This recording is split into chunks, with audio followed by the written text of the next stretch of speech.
To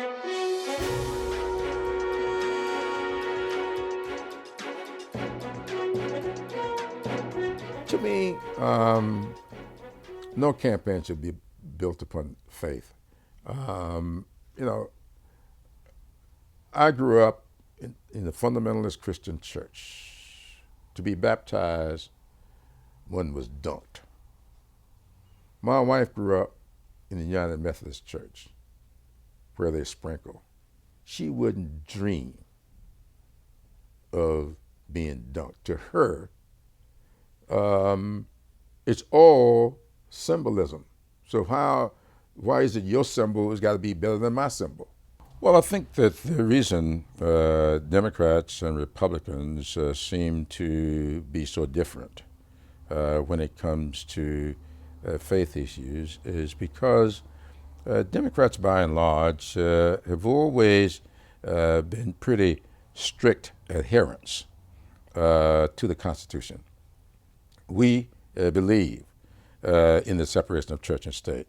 There are challenges for us, and we try to work to overcome them.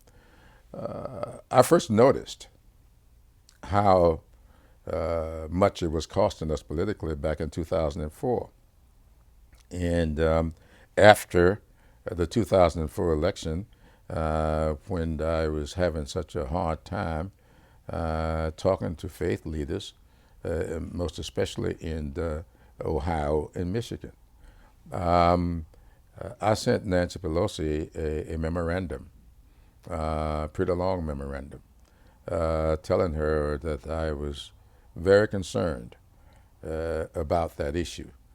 And of course, she answered me in part by asking me to chair the Democrats' Faith Working Group. Now, in preparation for that, at first I said no. I said, why don't you get one of the ministers or something to do that? She told me that she thought, after listening to some of my speeches and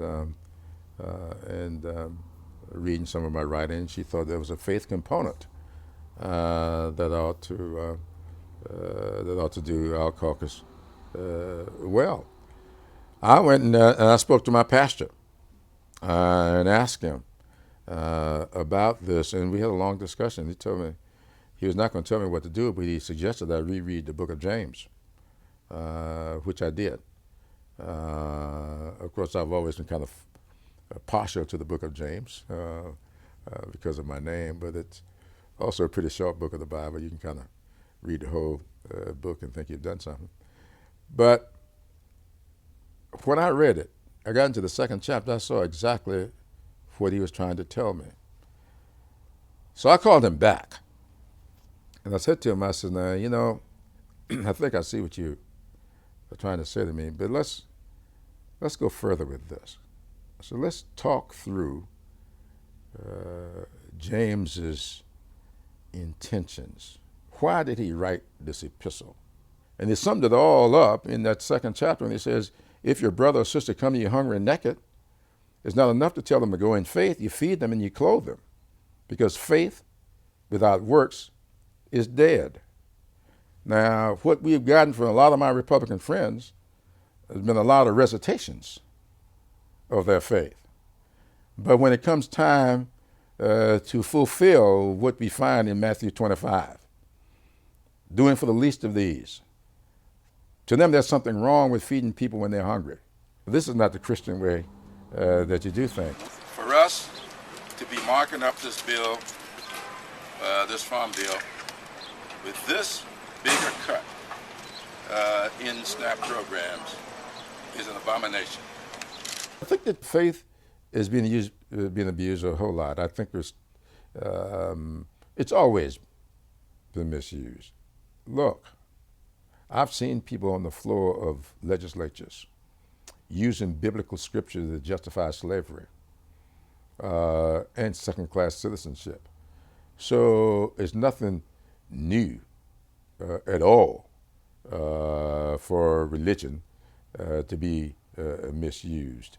The origin of the Ku Klux Klan was in Christian faith.